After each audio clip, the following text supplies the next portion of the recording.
नमस्कार, स्वागत है आपका एम न्यूज़ में। और आज एक बार फिर से हम आपको ले आए हैं फतेहपुर के हुसैनगंज विधानसभा में। और आज हम आपको ऐसे मेहमान से मिलवाने जा रहे हैं जो कि कांग्रेस विचारधारा से हैं, कांग्रेस पार्टी से काफ़ी समय से जुड़े हैं और कांग्रेस पार्टी से वो विधायक पद के लिए टिकट मांग रहे हैं। लेकिन उनसे मिलवाने से पहले मैं आपको उनका परिचय करवा दूं। वो एडवोकेट भी हैं और आपको बता दूं कि जब लोग चुनाव के बारे में तो दूर की बात, वो अपनी जान बचाने के बारे में सोच रहे थे कि हमारी जान बच जाए तो ज़िंदगी बाद के बारे में सोची जाएगी कि क्या करना है क्या नहीं, तब उन्होंने इतनी समाज सेवा करी, इतनी समाज सेवा किया लोगों की कि आप सुनकर हैरान हो जाएंगे। तो आइए उन्होंने क्या क्या किया ये मैं आपको उनसे ही मिलवाकर उनसे ही उनके मुँह से ही सुनवाऊँगी। तो हमारे साथ जुड़ चुके हैं एडवोकेट शिवाकांत तिवारी जी। आइए वो हमारे साथ जुड़े हैं। शिवाकांत जी, आपका बहुत बहुत स्वागत है न्यूज़ में। नमस्कार शिवाकांत जी, सबसे पहले तो आप जो है राजनीति में आपने कदम कब रखा, कब झुकाव हुआ और शिक्षा कहाँ से ग्रहण की और जो है इसके बारे में बताइए, फिर आगे हम आपके बारे में इसके बाद चर्चा करेंगे।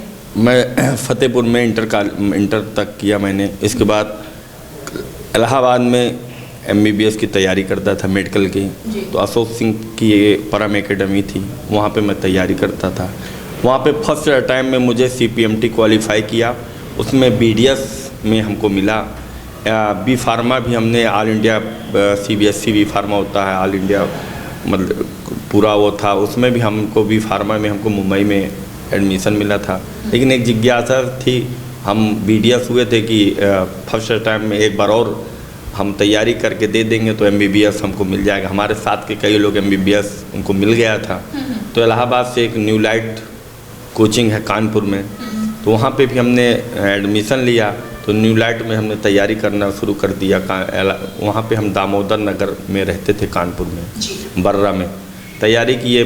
फिर दोबारा जो है हमें फिर भी उस हिसाब से ग्रोथ न हुई। 157 नंबर हमको CPMT में उस समय भी मिले, मेरिट 165 लास्ट थी। फिर हमने कहा कि चलो अब तैयारी करते हैं, फिर हम BSc भी कर लें कि हमारा समय ना वेस्टेज हो। तो DBS कॉलेज गोविंद नगर पड़ता है, वहाँ पे हम लोग एडमिशन के लिए जब जैसे गए वहाँ पे, तो वहाँ पे हमने देखा कि हम लोग क्योंकि यहाँ फतेहपुर में विद्या मंदिर में पढ़ते थे, इंटर में गांव से जुड़े हुए थे। गांव में हमने 5 तक पढ़ा, फिर गांव फतेहपुर गए। जब वहाँ गए देखे कि लाइन लगी थी फार्म लेने के लिए, हम भी पीछे खड़े हो गए एडमिशन के लिए। तो वहाँ पे कई छात्र नेता, उस समय गुंडा टाइप के लोग आए, हम लोग गांव के थे, अपना साइकिल से गए थे। तो हमने खड़ी की, साइकिल गए, उन्होंने कहा कि एडमिशन नहीं होगा, फार्म ख़त्म हो गए। तो हमने कहा भैया अभी तो लाइन लगी है। तो जैसे हमारे मिलने वाला फार्म था तो वो लोगों ने छीन लिया हमसे फार्म। कहें ऐसे तुमको मालूम नहीं कि एडमिशन कैसे होता, कहाँ के रहने वाले? हमने कहा सर हम फतेहपुर के रहने वाले हैं।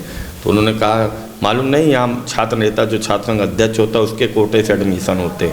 हम कहा सर हमें नहीं मालूम, हम तो आए एडमिशन लेने आए। तो उन्होंने कहा कि जो है आप 5000 रुपये दीजिए तभी एडमिशन हो पाएगा। हम 1-2 बार चक्कर लगाए, हमने कहा कि हो सकता है कि भाई अब हमको यही करना हो। तो फिर हमने उनसे एडमिशन तो कराया, एक छात्र नेता थे वहाँ पे, उनसे करवाया, 5000 रुपये दिया। लेकिन वहीं से थोड़ा एक बदलाव की मुहिम हुई, एक आत्मग्लानि महसूस हुई कि अगर हम जैसे मतलब सीधे साधे उस लोगों के ऊपर इस तरह हो रहे थे, वहाँ पे देखते थे हमारी तमाम सी छात्राएँ रहती थी, उनके ऊपर छींटा कसी करते थे, सिगरेट पीना ये वो, तो वहाँ का एक कल्चर ही था। तो वहाँ पे हमने एक बदलाव की मुहिम की शुरुआत उसी से हुआ। वहाँ से 2001 में 2 में हम वहाँ पे एडमिशन लिए। फिर 3 साल बाद वहाँ से हम भी कैंडिडेट हो गए। DBS कॉलेज से छात्र संघ का अध्यक्ष का हमने चुनाव की दावेदारी की। उस समय हमारे साथ बांदा के लोग, फतेहपुर के लोग, जहाँ हम रहते तो वहाँ आने जाने लगे। फिर हमारा हस्तक्षेप हो गया। वहाँ पे एक SO ने हमारी मदद की, वो जानता था कि अच्छा लड़का, उन लोगों ने मदद की। फिर फतेहपुर कानपुर के आसपास के लोगों ने, खासतौर से वहाँ पे महिलाओं ने, हमारी मतलब बहनों ने हमारी, उनकी जब कोई दिक्कत होती तो हम उनका एडमिशन करा देते थे, फ्री करा देते थे। उनको जैसे पेटकल उटकल हुआ तो उनको फाइल निकला देते थे। उन लोगों ने कहा भैया आपकी आप चुनाव लड़िए। उन लोगों ने मेन हमको प्रोटेस्ट किया, हौसला बढ़ाया। 12/6 की कई लड़कियाँ थी तो हम वहाँ पे चुनाव लड़े। उस समय हमारा बैलेट नंबर 7 हुआ। अच्छा। हाँ, एक फिर हमको एक लड़की थी बर्रा की, उसने हमको एक स्वेटर दिया तो उसमें बैलेट नंबर 7 लिखा हुआ था। हाँ, तो उस समय महिलाओं से ज़्यादा हमें जो है, जो हमें डांटते थे या जो हमसे वो रखते थे, फिर वही हमको दादा दादा कहने लगे। वहाँ पे शिवा पंडित के नाम से लोग कहने लगे, जिसमें हमारे साथ सब गरीब लड़का, स्कूल का साइकिल वाला, टेम्पो वाला रहता था, वही लोग हम लोगों को घर से 2-3 हज़ार रुपये मिलता था खाने का, तो सब लड़के दोस्त यार वही खाना सब लोग बनाते थे। गांव से हम आटा ले जाया करते थे एक, हाँ, तो यहीं से फिर शुरू हुआ मुहिम। तो वहाँ से चुनाव लड़े। फिर उस समय वहाँ पे बीजेपी के एक नेता थे रमीन पाटनी, वो चुनाव वहाँ से महापौर का उस समय चल रहा था। तो एक वो भी हमको लगा कि गरीब मतलब वो स्कूटर से चला करते थे रमीन पाटनी जी।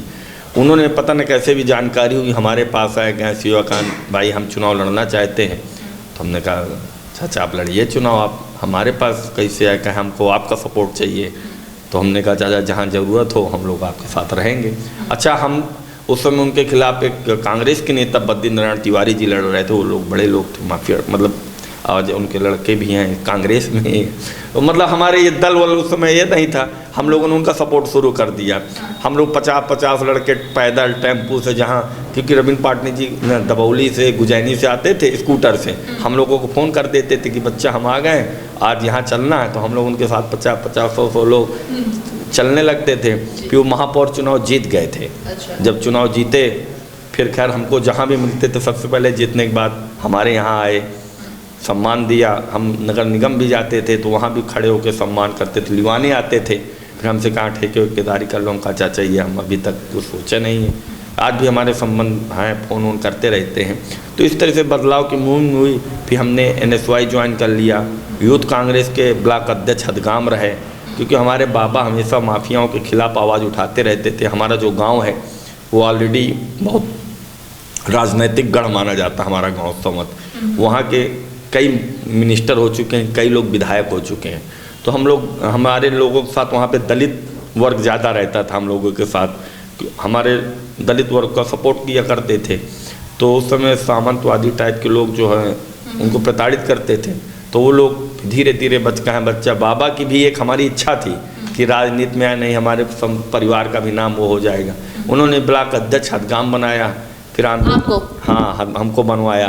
तो उस समय यूथ कांग्रेस में राहुल जी का एक नारा था, एक बूथ 10 यूथ, उसको हमने पार्टिसिपेट किया। चुनाव यूथ कांग्रेस का भी लड़े, जब क्योंकि एनर्जिकल थे, छात्र संघ से हुए, तो वहाँ पे, तो यहाँ पे भी बड़े बड़े लोग कांग्रेस के हमसे बड़ा वो होने लगे कि नया नया लड़का, इसके साथ भीड़ गांव में भी चलती है। तो भी हम विधानसभा का जिले का चुनाव हुआ था यूथ कांग्रेस का, हमने राहुल गांधी की 2-2, 3-3 मीटिंग ऑर्गेनाइज कराई थी। हमने यहाँ पे छुलाहा में कराई, हदगाम में कराई चुनाव में। उस समय विधानसभा अध्यक्ष यूथ कांग्रेस के रहे। बनारस में राहुल जी की मीटिंग थी तो राजेश शौकन हरियाणा के प्रभारी थे। एक गहलोत जी का इस समय एक निजी सचिव है शशिकांत शर्मा, वो भी हमारे चुनाव में आए थे। ये लोग कहे कि 50-55 गाड़ी लेके चलो तो आपको राहुल जी मिलेंगे, मीनाक्षी नटराजन मिलेगी। तो हम लोग, हमारे साथी लोग, ये कई लोग जो है, हम लोग रात में कहा कि चला जाए, कहाँ चलें, तो सब लोग अपने अपना चंदा लगा के हम लोग तब 50-55 गाड़ी लेके यहाँ से गए थे बनारस। तो कई लोगों की जेब भी कट गई थी, कई लोग बेचारे जैसे नौके भाई थे उस समय इन्हीं की जेब कट गई थी। तो बहुत लोग, फिर ये था राहुल जी तो खैर मिले क्या, वो तो उनका एक फॉर्मेलिटी मामला था। वो लोग, हमने कहा भैया आप मिलाए नहीं हमसे, तो कहा वो मिल तो गए। हमने कहा चलिए ठीक है भाई, उनको ये था कि संतुष्टि, हमने कहा चलिए, उनको ये था कि हम अपना, हर नेता का रहता हम अपना कोरम पूरा करें, भाड़ में जाए वो, हमने कहा चलिए आज नहीं तो कल मिलेंगे। उसके बाद गेहूं की खरीद हो चाहे धान की खरीद हो, हर मुद्दों पे हम संघर्ष करते थे, आंदोलन करते थे। लोग हमें यहाँ पे आंदोलन के नाम से जानते हैं। किसी को कोई प्रताड़ित करता तो थाने का घेराव कराते थे, वही मामला चल रहा था। कोई अगर एक्सीडेंट हो गया तो अपनी गाड़ी में बैठ के उसको ले जाते थे। तो धीरे धीरे ये था, मुहिम थी। फिर कोरोना काल चला।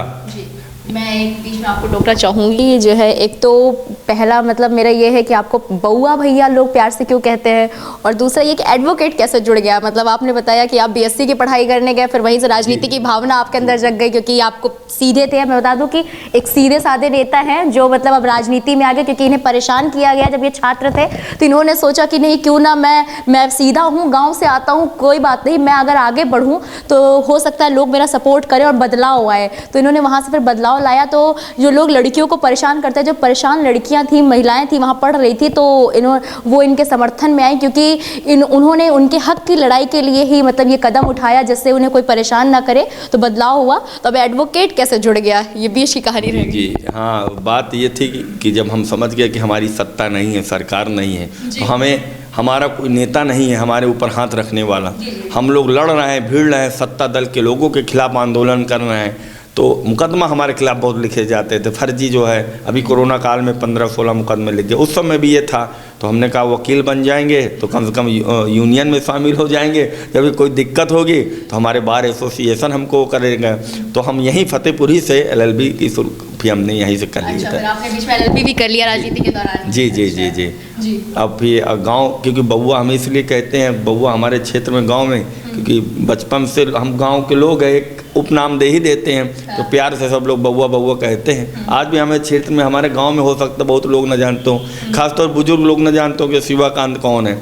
अभी जिला पंचायत के जब चुनाव में तैयारी कर रहे थे तो कहें शिवाकांत लड़ रहा है, कहें ये कौन है, तो लोग बताएं बउआ, अरे कहाँ, अच्छा बउआ लड़ रहा है। तो इसलिए बहुआ प्यार से हमें लोग बहुआ। बता दूं कि शिवाकांत तिवारी जी जो है जिला पंचायत सदस्य भी हैं, और आपको बता दूं कि ये शिवाकांत तिवारी हैं, लेकिन इन्होंने अभी इंटरव्यू के दौरान ही बताया कि इनसे दलित लोग ज़्यादा जुड़े हुए हैं। कोई ज़रूरी नहीं है कि अगर कोई पंडित ब्राह्मण है तो उसके साथ ब्राह्मण लोग ही आएँ, अगर वो पिछड़े वर्ग के लोगों के लिए आवाज़ उठाता है, संघर्ष करता है, मेहनत करता है, तो जनता किसी भी कास्ट की हो, किसी भी धर्म की हो, किसी भी जाति की हो, वो साथ में आ ही जाती है, क्योंकि उसे लगता है कि नहीं, ये नेता हमारा साथ दे रहा है, हमारी आवाज़ उठा रहा है, हमारा समर्थन कर रहा है, हमें सहयोग दे रहा है। तो आगे मैं बातों का सिलसिला जारी करते हुए आगे बात करती हूँ।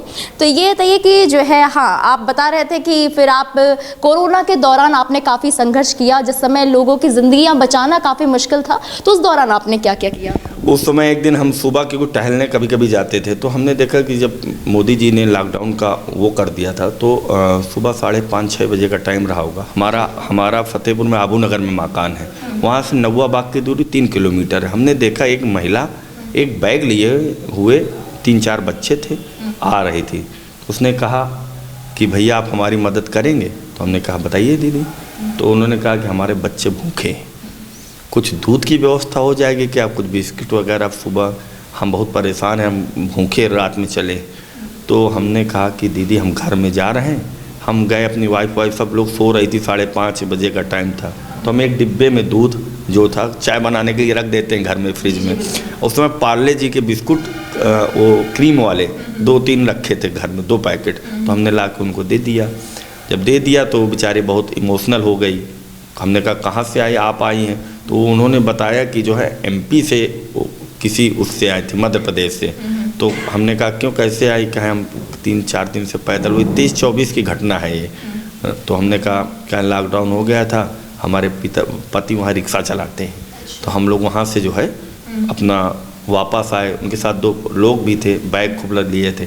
तो कहे हमारे बच्चे भूखे थे, तो सुबह का टाइम था, रात भर कहे हम लोगों ने पैदल चला है। तो हमको लगा कि चलिए कुछ हो, तो हम अपने साथी उदित भैया वगैरह सब लोग बैठे थे। हमने कहा भैया कुछ ऐसा किया जाए, हम तो इतने बड़े आदमी नहीं हैं, गरीब आदमी है, मतलब किसान मध्यम वर्गीय परिवार के हैं, लेकिन हमने कहा कुछ ऐसा किया जाए कि थोड़ा नाम भी हो और थोड़ा हमारे दिल में भी तसल्ली हो।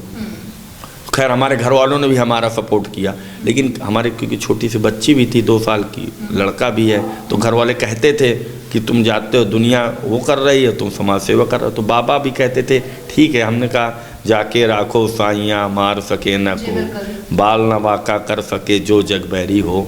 फिर हम लोगों ने, मैडम उस समय हमारे पास 5,000 रुपये था व्यक्तिगत हमारे पास। सुबह हमने दूध लिया, बिस्किट लिया, पहली वो थी हमारे शुरुआत, 5,000 रुपये से शुरुआत हुई। तो उसमें 2 दिन का हमने कहा कुछ हो जाएगा। पानी की बोरी नहीं आती 80 रुपये में की एक पूरी बोरी मिल जाती थी, उसको हमने करीब 10-15 मंगवाई बोरी। बिस्किट का पार्ले जी का 2-2 रुपये वाला बिस्कुट से हमने शुरुआत की। कुछ बच्चों के लिए हमने वो ले लिए थे दूध, वो मट्ठे की एक बोतल आती थी 10-10 रुपये, हाँ वो ले लिया। फिर उससे शुरुआत किया, तो उसका लोगों ने देखना शुरू किया, वीडियो वायरल हुआ। फिर 10 दिन तक फिर घर से भी हमने सपोर्ट लिया। फिर इधर उधर से हमारे एक CC अकाउंट चल रहा था इंडियन बैंक में, उससे हमने 3.5 लाख रुपया हमने निकाला अपने घर से बिना बताए हुए। हमने कहा चलो ठीक है, तो 3.5 लाख रुपया में हमने धीरे धीरे शुरुआत कर दी थी। रोज़ 10-15 हज़ार 20 हज़ार रुपये अपना लगाते थे, डालते थे। फिर जब 10-15 दिन हुआ, लोगों को एक विश्वास जागा कि लड़का सही है, सही काम करता। हमारे दोस्तों को, भाइयों का, हमारे साथ जो उदित भैया वगैरह हैं, इस तरह के हमारे मोहल्ले के बहुत लोग, उनको एक लोगों में मतलब एक अंदर से दिल में भी था कि हम कोई गलत काम नहीं कर रहे हैं, जो होगा देखा जाएगा। मास्क लिया, सैनिटाइजर भी बांट रहे थे। फिर हमने अपना 20 दिन बाद, 15 दिन बाद एक रिस्पांस आया कि लोग हमको फ़ोन करने लगे कि भैया हमारी भी मदद हो तो शिवाकांत बताना। तो कई लोगों की लिस्ट भी है हमारे पास, भी लिस्ट हम अपने पास रखे हुए हैं। तो फतेहपुर के लोगों ने बहुत मदद किया हमारी। तमाम सारे मतलब टीचर हैं, पूर्व विधायक हैं, कोई 5,000 दे देता था, कोई 1 कुंतल गेहूं कर देता था, कोई 1 कुंतल आटा भेज देता था, रिफाइंड। फिर लंच पैकेट बनवाने लगे। हम 100 से लंच पैकेट से शुरुआत किए थे। फिर धीरे धीरे हमारे एक मोहल्ले का हलवाई था, उससे हमने कहा तुमको हम 7-7 दिन में पैसे दिया करेंगे। वो 1500 रुपये लेते थे, 3-4 लोग रहते थे, पैकिंग भी करते थे। तो हमने कहा तुम 7 दिन में, हमने कहा चलो देंगे तो कुछ ना कुछ व्यवस्था कर लेंगे, तब तक माइंड सेट हो जाएगा। तो धीरे धीरे वो मोहल्ले के थे तो सपोर्ट कर रहे। गैस सिलेंडर लिया, भट्ठी ली, धीरे धीरे शुरू किया। फिर लोगों का बहुत अच्छा सपोर्ट मिला फतेहपुर वालों का। फिर उनको लगा कि तमाम डॉक्टर, तमाम पुलिस वाले, तमाम लोग सपोर्ट करने लगे। फिर दीदी के यहाँ से भी, प्रियंका दीदी जी का भी आदेश आ गया। तब तक प्रियंका दीदी ने साझा रसोई लखनऊ में भी चालू कर दिया था, उनका भी आदेश हुआ। तो हमको अच्छा लगा कि कम से कम हमारी नेता देख रही हैं। ऊपर से प्रोत्साहन मिला, प्रदेश अध्यक्ष का भी फ़ोन आया। तो हमको लगा चलो अब हमारा मतलब सार्थक हो गया। हम लोग देखने लगे, मीडिया खूब अपने आप लिखने लगी, छापने लगी, तो बहुत चर्चित हो गया। तो लगभग हमारे यहाँ लगभग 20 से 25 लाख रुपए हम लोगों का समर्थन में पूरा मतलब सामान मिला के लिया जाए। जब एक दिन एक विकलांग यहाँ से वो पहुँचा, क्या हम गेहूँ काट के आए भैया, हम भी कुछ देना चाहते हैं। हमका क्या, तो 20-25 किलो की गेहूँ लेके आया था। तो हमने कहा चलिए कम से कम अब जो गांव से जब मैसेज आने लगा, फिर धीरे धीरे वो काम बड़े लेवल में होने लगा। फिर लोगों ने जब समर्थन किया, सपोर्ट किया, काम चालू हो गया धीरे धीरे। आप एक स्कूल भी चलाते हैं, देखा आपने कि मतलब राजनीति में आने के लिए प्रेरणा मिली छात्र जीवन से, और ये कोविड में समाज सेवा वो जो महिला मिली सुबह सुबह इनको, और उसके बच्चे भूखे थे, उससे मतलब इन्हें समझ में आया, एहसास हुआ कि जो है नहीं, बहुत सारे ऐसे लोग हैं जिनको मेरी वजह से कुछ 2 वक्त की रोटी मिल जाए या 1 टाइम का खाना मिल जाए। उस समय तो प्रवासी मजदूरों को 1 टाइम का भी खाना मिलना बहुत मुश्किल था, क्योंकि वो इतनी दूर पैदल चल के आते थे। और ऐसे शिवाकांत तिवारी जैसे समाज सेवी की वजह से ही बहुत लोगों की ज़िंदगियां बची हैं। तो आपका एक स्कूल भी है, उसमें मतलब आप ऑफ कैमरा चर्चा कर रहे थे कि निःशुल्क शिक्षा भी दी है, तो कुछ उसके बारे में। मामला ये था कि जब कोरोना काल चल रहा था, लोगों का रोज़गार हमारा, क्योंकि गांव में लगभग 80% दलित शोषित पीड़ित लोग हैं, मतलब गरीब लोग हैं, वो लोग बाहर काम करते। जब काम बंद हो गया तो हमने कहा कि हम माफ़ कर दें फीस। तो हम अपने घर वालों से कहा तुम यार जो है, थोड़ा कुछ लोग सपोर्ट करते थे, कुछ लोग तो खैर गांव घर वालों ने भी सपोर्ट किया। कहें लगभग 8 से 10 लाख रुपए का है, पूरा बजट हमने बनवाया। तो डीएम साहब थे, संजीव कुमार यहाँ डीएम थे। तो डीएम साहब ने कहा हमसे, आप मिलिए, आप करना चाहते हैं? तो हमने कहा हाँ हम कर देंगे। तो डीएम साहब ने भी, वो भी हमसे मिले, उन्होंने अपने फ़ोटो उसने हमसे हलफनामा ले लिया कि हम लोगों ने 2 साल का हमने पूरा किराया, गाड़ी का, बस का, फीस का हमने पूरा माफ़ कर दिया था। इसमें मतलब इनका स्वार्थ नहीं था उस समय, सिर्फ लोगों की परेशानियां देख के इतने द्रवित हो गए कि इन्होंने मतलब उतना नुकसान होना अच्छा समझा, लेकिन उसकी वजह से, इनके थोड़े नुकसान की वजह से बहुत लोगों की ज़िंदगियां बच गई और बहुत लोगों का भला हो गया, जिससे जनता का प्यार, लोगों का प्यार इनको बराबर मिलने लगा। और फेम, पॉपुलैरिटी तो मिली ही, लोगों के आशीर्वाद और लोगों की दुआएं भी मिलने लगी और लगातार मिल रही हैं। तो ये बताइए कि जो है यहाँ पर आपके विधानसभा क्षेत्र में काफ़ी जो है ज़मीन कब्जा को लेकर मामला ज़्यादा सामने आता है, तो जो है इसको लेकर आप जनता को, अगर मतलब आपको पार्टी मौका देती है और जनता भी आपको अवसर देती है, तो आप इस मामले को कैसे ख़त्म करेंगे, जनता को इस परेशानियों से कैसे बचाएंगे? हमारे यहाँ हुसैनगंज विधानसभा बड़ा सेंसिटिव विधानसभा है। यहाँ पे लोग पहले हम लोग तो देखते थे, पुराने लोग देखते थे कि राजा महाराजा लोग राज करते थे, आज भी वही स्थिति है यहाँ पे लेकर ज़मीन का। सही कह रहे हैं, आए दिन हम खुद ही, हमारे पास फ़ोन आता, आज उनकी ज़मीन कब्जा हो गई, आज उनकी अध्यक्ष, कोई मंडल अध्यक्ष कब्जा कर रहा, तो कोई माननीय, आप खुद ही जान नहीं है, उनका पूरा योगदान रहता है। ये निश्चित मान लीजिए अगर हम विधायक बनते हैं, जनता हमको विधायक बनाती है, क्योंकि हम लोग ज़मीन लेवल से जुड़े हुए नेता हैं, हम किसी के आशीर्वाद प्राप्त नेता नहीं हैं, क्योंकि हमारे साथ गरीब के हर वर्ग की भावना है। हमारे साथ निषाद है, मुस्लिम समाज है, पाल समाज है, प्रजापति है। आप किसी भी महिला से आप बात कर लीजिए, कहीं बउआ शिवाकांत अच्छा है, भले चाहे जो कुछ हो रिजल्ट, चाहे जो कुछ हो हम मौका वोट देवे। तो इस तरह के तमाम लोगों की जब भावनाएं हैं हमारे साथ, तो हम उनकी भावना और सम्मान को ध्यान में रखते हुए अगर हम विधायक बने तो ये मान लीजिए भूमाफिया इस क्षेत्र को छोड़ देंगे, एकदम तय मान लीजिए। ये भूमाफिया जिस तरह से यहाँ हावी हैं वो यहाँ से छोड़ ही देंगे, नहीं तो फिर चाहे कोई घटना हमको घटित हमारे ऊपर खड़ा के हो तमाम सारे, क्योंकि आजकल फेंक हमारे विधानसभा में 376-65 ये बहुत लगाए जाते हैं। प्रशासन के दबाव में, सरकार के दबाव में ज़मीन कब्जा कर ली जाती है, एक्सीडेंट करा दिया जाता था, तमाम सारी घटनाएं। और अभी भगवान अगर हमको सुरक्षित रखा तो दिल में कुछ काम करने की ललक है। आपने एक बात भी बीच में बोली थी इंटरव्यू के दौरान कि जाको राखे साइयां मार सके ना कोई, आपके साथ लोगों की दुआएं जुड़ी हुई हैं, आशीर्वाद जुड़े हुए हैं, तो आपका बाल बाका कोई नहीं कर सकता है। ये जो है मैं आपको बता दूं कि आप जो है राखी को लेकर काफ़ी बड़ा प्रोग्राम कराते हैं, कुछ इसके बारे में भी चर्चा करें। देखिए प्रोग्राम, क्योंकि भाई बहन का रिश्ता होता, प्रोग्राम नहीं कहा जा सकता, क्योंकि समझ लीजिए हमारे यहाँ की तमाम बहनें जब रक्षाबंधन होता है तो तमाम, जैसे किसी बहन की हमने मदद कर दी, उसको ये लगता है कि हमारा भाई हमको मिल गया है। तो कई बहनें औढ़ेरा की हैं, हमारे घर भी जाती हैं फतेहपुर, जैसे कोई अस्पताल गई तो कहीं बउआ के लगे, भैया के लगे हो ले। तो इस तरह रक्षाबंधन का एक कार्यक्रम रहता है, समाज में संदेशा भी देना है कि जैसे हाथरस की बच्ची के साथ बलात्कार हो जाता है, 7-7 साल की बच्चियों के बलात्कार हो जाता है, जब तक ये ग्राउंड लेवल में हम लोग ग्राउंड लेवल में बहन भाई का रिश्ता हिंदुस्तान में पूरे देश में सबसे पवित्र रिश्ता माना जाता है। एक समाज में संदेशा भी जाए कि अगर हमारी बहन हमको रक्षा सूत्र बांधी तो उनको एक विश्वास रहता है कि हमारा भाई दुख मुसीबत में खड़ा रहेगा, उनको भी एक विश्वास रहता है, हमें भी एक विश्वास रहता है, जब हमको भी ज़रूरत होती तो बहन हमारी हमारे सामने रहती हैं, खड़ी रहती हैं। तो एक हमारे दोनों के अंदर एक कनेक्टिविटी रहती है, एक हमको एनर्जी भी मिलती है बहनों की रक्षा करने के लिए।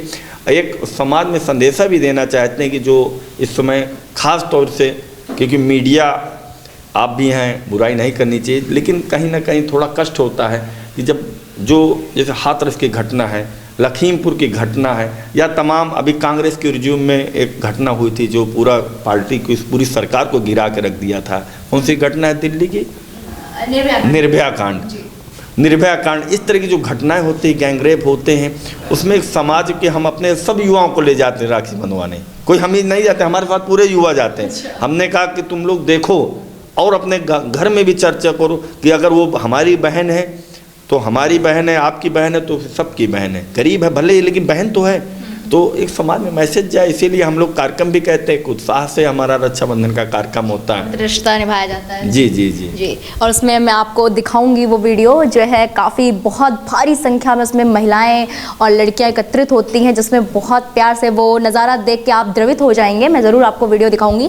और अब मतलब क्या रणनीति बनाकर और किस एजेंडे के साथ अपनी जनता के लिए क्या योजनाएं लेकर आ रहे हैं इस विधानसभा क्षेत्र की जनता के लिए? अगर हमें मौका मिला, आपके माध्यम से भी मौका मिले प्रियंका दीदी जी से, जी, हमारी पार्टी के माध्यम से मिलेगा, तो इस क्षेत्र में, क्योंकि हमारे यहाँ कोरोना काल में हमने देखा, हमारा सबसे पिछड़ा क्षेत्र हमारा हुसैनगंज विधानसभा पड़ता है।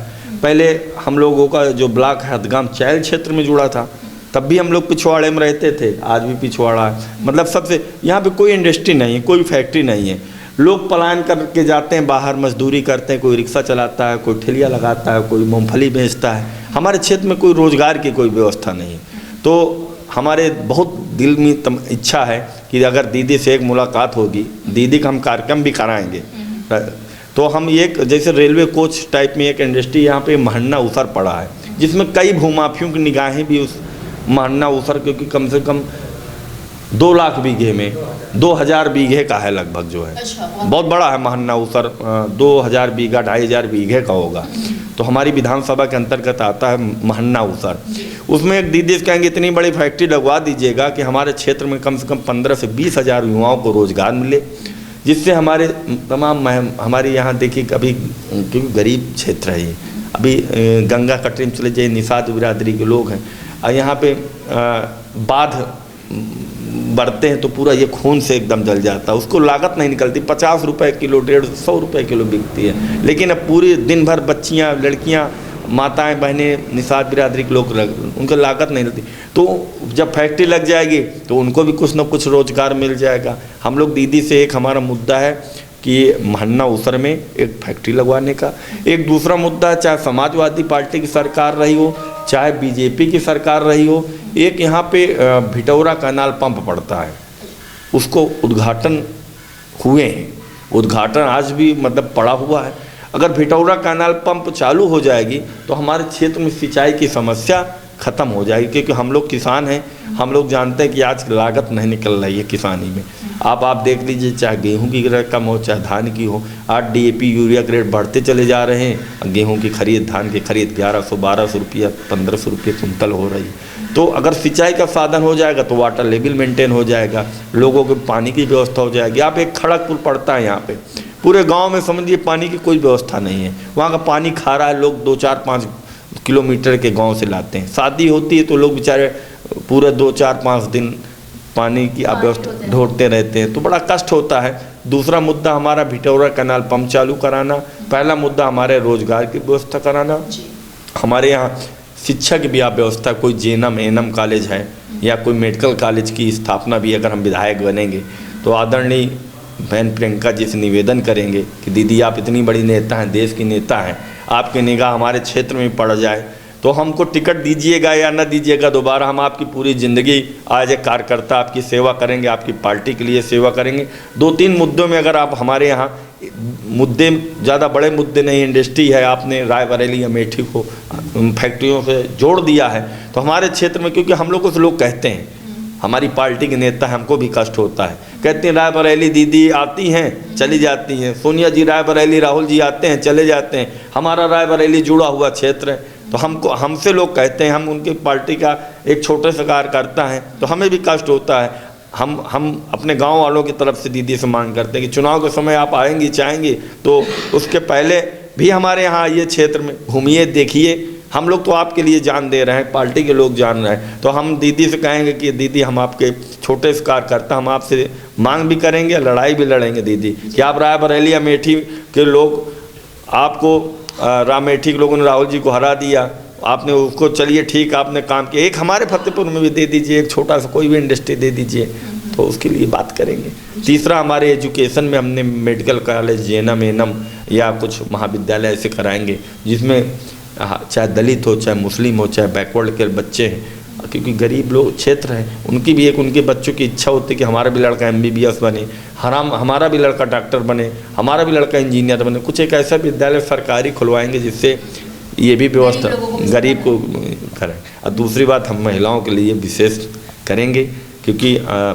हमारी जो सोशल वर्कर महिलाएँ हैं उनके लिए कुछ रोज़गार की व्यवस्था के लिए फिर सब लोगों को सलाह लेंगे, क्योंकि हमारी भी इतनी बड़ी आइडियोलॉजी नहीं है, क्योंकि हम भी गांव से आते हैं, सोच हमारी भी इतनी बड़ी नहीं है, लेकिन जो यहाँ के मुद्दे हैं उस पर हमको काम करना है। और दूसरी बात, हम लोग मेन फोकस करेंगे कि आज हम देखते हैं कि थानेदार पूरी विधानसभा चलाते हैं, चौकीदार पूरा थाना चलाते हैं, लेखपाल पूरा जिला चलाते हैं। तो हमारा कहने का मतलब, देखिए, जो जनप्रतिनिधि होता है, जनप्रतिनिधि जनता अगर प्रधान है तो वो भी जीत के जाता है। विधायक, आप विधायक हैं तो आप बड़े क्षेत्र से जीत के गए हैं तो जनता प्रधान, यहाँ पे प्रधानों को हरेसमेंट किया जा रहा है, उनको सामाजिक में अपमानित करने का काम लोग करते हैं, बड़े बड़े लोग, सत्ता पक्ष के लोग। तो हम उनसे मिलकर गांव की पंचायत करेंगे, गांव में ऐसा कुछ सिस्टम कर देंगे कि तहसीलदार, SDM, लेखपाल अब वहाँ न बैठ के अदालत करें, गांव की जनता के दरबार में अदालत करें। थानेदार कोई दलाल नहीं चलाएगा। अब यहाँ पे खनन भी बहुत होता है, आप रोडें देखिए, खनन भी होता है, तो खनन में भी कहीं ना कहीं, क्योंकि निषाद बिरादरी की हिस्सेदारी रहती है, तो दीदी भी हमारी कह चुकी हैं कि उनका पट्टा वापस किया जाएगा, तो हमारी उनका भी पट्टा हम लोग करेंगे। छोटे छोटे इसी तरह 2-4 मुद्दे में हम लोग लोकल वे पे काम करेंगे। ये आप पूरे क्षेत्र में घूमी होंगी, हम चुनाव लड़ रहे थे, एक पलिया पड़ता है, वहाँ पे विश्वकर्मा समाज के जिला पंचायत के चुनाव में लोग यहाँ पे पीछे ज़मीन एग्रीमेंट करा लिए, आगे जेसीबी से खुदवा दिए, थानेदार उनके चाचा है ही हैं, कोई दिक्कत नहीं, लेखपाल सरकार के वो है ही हैं, एसडीएम साहब कुछ कहेंगे नहीं, भाई साहब का मामला है। तो मामला यही है कि अभी कोई सुनने वाला नहीं, डीएम साहब से हम लोग अनुरोध करते काओ मिले काओ न मिले। तो इस तरह से अब ये है कि लड़ाई बड़ी है, लड़ा जा रहा, हम भी लोग गरीब मध्यम वर्गीय परिवार के हैं, हर तरह से संघर्ष कर रहे हैं। मौका मिलेगा तो निश्चित मान लीजिए जिसकी ज़मीनें कब्जा हुई हैं वही थानेदार, वही एसडीएम, वही तहसीलदार उनकी ज़मीन वापस कराएगा। अगर शिवाकांत तिवारी विधायक बनता है तो पहली प्राथमिकता उनकी ज़मीन बाइज्जत उनको वापस कराएंगे। यहाँ पे जो थानेदार दलाल चलाते हैं, सीसीटीवी कैमरा लगवाऊंगा, हर उसमें वार रूम बनेगा, हर कि हमारी बहनें उसको पूरी निगरानी रखी जाएगी कि सरकारी अमला कहीं हमारे सम्मानित नागरिकों को बेइज्जत नहीं कर रहा हो, हमारी बहनों को कोई एफआईआर नहीं होती, 2-2 3-3 दिन हो जाता है, रेप हो जाते हैं, बलात्कार हो जाते हैं, निषाद बिरादरी का मामला है, हत्या हो जाती है, कुछ होता नहीं, दरबार पहुंच जाते हैं सब मामला साफ। तो उसमें बहुत अभी समस्या है। आप तो घूमी तो ये दो पेज की इन्होंने बनाई है, इसमें मैं आपको पढ़ा तो नहीं सकती अपने दर्शकों को, और जो है इसमें जो कुछ सवाल मैंने आपके सामने ले आई हूँ, इसमें से एक इसमें आपने लिखा है कि राजेश मौर्य किसी ने धन हड़प लिया है। वो आप धन अपनी यहाँ की विधानसभा की जनता से आपने वादा किया है इसमें कि प्रतिज्ञा पत्र है ये 2 पन्ने का, तो इसमें आपने वादा किया कि वो धन आप वापस लाएंगे। तो ये कौन है और क्या मामला है इसका? मामला ये है, एक हमारे यहाँ एक खजूरियापुर पड़ता है गाँव, उस समय कुछ रोड अपना बनवा दिया, क्योंकि जो लोभी लोग जो वो लोग होते हैं, मदारी लोग होते हैं, फंसाते बहुत हैं।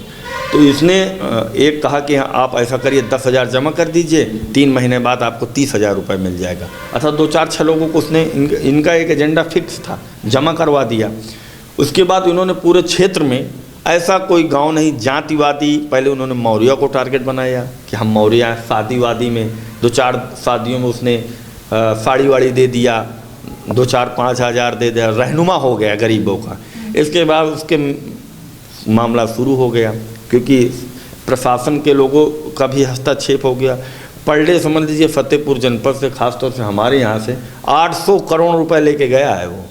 ऐसा आप घूमिए देखिए, चाहे मोहम्मदपुर गौती से लेकर हुसैनगंज तक के लोग, कौसाम्बी से लेकर इलाहाबाद तक के लोग इसकी माया जाल में फंसे हुए हैं। हम लोग क्योंकि चुनाव का भी वक्त है, क्योंकि नेता इसलिए नहीं बोलता था क्योंकि नेताओं को चांदी का मुकुट पहना देते थे, पैसा दे देते थे, न सत्ता पक्ष का नेता बोलता था न विपक्ष का नेता बोलता था, दोनों को मैनेज कर लेता था। क्योंकि हमने उसको अपने स्तर में तहसील में भी एक समस्या उठाई थी, लेकिन क्योंकि बड़ा मामला है तो लोग अनसुनी कर गए।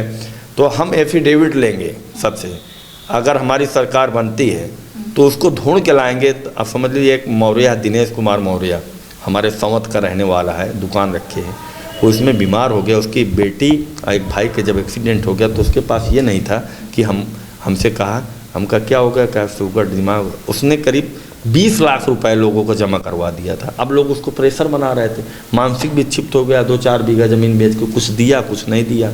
उसकी बिटिया जब एडमिट हुई तो हमने कहा ऑपरेशन होगा, तो कहा भैया पैसे नहीं, हमने उसकी मदद की। इस तरह कई मामले हैं कि हमारे क्षेत्र में लोग, आधे लोग गांव छोड़ दिए, कुछ लोग रिश्ते ख़त्म हो गए। ये माया जाल में इसने सबसे पहले रिश्तेदारों को टारगेट बनाया, मौर्य समाज को टारगेट बनाया, इसके बाद मुस्लिम समाज को, फिर तमाम इस माया जाल में फंसाता रहा। किसी को बोलेरो फाइनेंस करा दिया, किसी की ज़मीन लीज पे ले लिया कि हम किराए पे लेते हैं, एग्रीमेंट करा लिया तो कि हम तुमको इसमें चंदन की फैक्ट्री होगी, चंदन लगाया जाएगा, फिर हम सप्लाई कराएंगे, बड़ा बड़ा सपना दिखाता था, लूट के लेके चला गया। अगर क्योंकि बड़ा मामला है, एफिडेविट भी मिलेगा, ढूंढा जाएगा लोगों से, क्योंकि जब पावरफुल में होंगे तो सदन में क्वेश्चन पुट अप करेंगे, मुख्यमंत्री जो बनेगा उससे अपील करेंगे, उसका कुछ ना कुछ इसमें निष्कर्ष निकलेगा, उसको यहाँ पे लाया जाएगा। कोर्ट के नहीं तो कोर्ट के माध्यम से, नहीं सरकार के माध्यम से, कुछ जो भी पैसा जो ज़रूरतमंद लोग हैं उनको वापस कराया जाए, क्योंकि इसके पास पूरा लेखा जोखा है यहाँ का, किससे इसने पैसा लिया है, किसको, इसके पास सब कुछ है। इसकी भी ये भी हमारी प्राथमिकता के अंतर्गत आता है। राजेश मौर्य जैसे लोग, मतलब लोग नीरव मोदी और विजय माल्या जैसे लोगों को जानते हैं, लेकिन ऐसे ऐसे मामले दब जाते हैं जो है, क्योंकि लोग उठाते नहीं हैं कोई किसी ना किसी वजह से। और शिवाकांत तिवारी जी ने जो है उठाया है ये मामला, और उनका वादा है जनता से कि वो ज़रूर किसी ना किसी तरीके से उसको पकड़ कर लाएंगे। और आपने देखा कि मतलब राजनीति में आने के लिए इनके बाबा जी तो चाहते थे, लेकिन इनको प्रेरणा मिली छात्र जीवन से और समाज सेवा की, ये सब आपने जाना। और जो है काफ़ी जनता से जुड़े हुए हैं, महिलाओं की सुरक्षा इनकी प्राथमिकता है। किसान हैं ये खुद, तो गरीबी से उठे हुए हैं, तो गरीबों का भी हाल जानते हैं। आपने देखा कि रोजगार भी, यहाँ पर रोजगार लगाना, फैक्ट्री लगवाना भी इनकी प्राथमिकता है। और प्रियंका जी को हमारे चैनल के माध्यम से एक शिकवा वैसे शिकायत अपनों से ही की जाती है, तो एक शिकायत की है, जनता इनसे करती है, तो इन्होंने जनता की शिकायत वहाँ तक पहुँचाई है कि प्रियंका जी जब भी आएँ तो इनके क्षेत्र में एक बार ज़रूर आएँ और जनता के विचार और इनके विचार ज़रूर जानें। और इसी तरह से हम कई मेहमानों से आप मिलाएंगे आपको सियासत के संग्राम में। बस आप हमारा ये शो हमेशा देखते रहिए और अपना प्यार बनाए रखिए। रास्ते में मैं जा रही थी तो शिवाकांत तिवारी जी को लोग जानते हैं नहीं, तो मेरे मन में पूछने के लिए एक मतलब विचार उठा। तो यहाँ पर एक लोग मिले हुए हैं, इनसे जानते हैं कि जो है शिवाकांत तिवारी जैसे जितना हमने बातचीत की, तो क्या मतलब वो सच है, लोग कितना जानते हैं, क्या लोग उनको लेकर लोगों के बीच में क्या विचार है। तो ये बताइए कि शिवाकांत, पहले तो ये बताइए शिवाकांत तिवारी को जानते हैं आप? बिल्कुल जानते हैं। जानते हैं?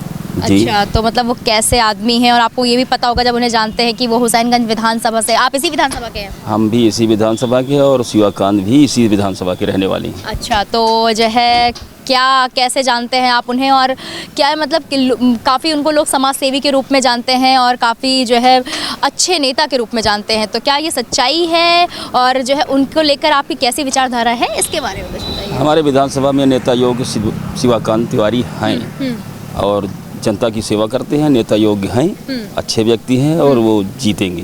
अच्छा, जीतेंगे जी, पक्का, पूरा विश्वास हाँ, है? पूरा विश्वास है हमको। चलिए। हम भी वोट उनको देंगे और सपोर्ट भी करेंगे। चलिए, बहुत अच्छी बात है। सवाल सत्ता से कीजिए, विपक्ष से नहीं।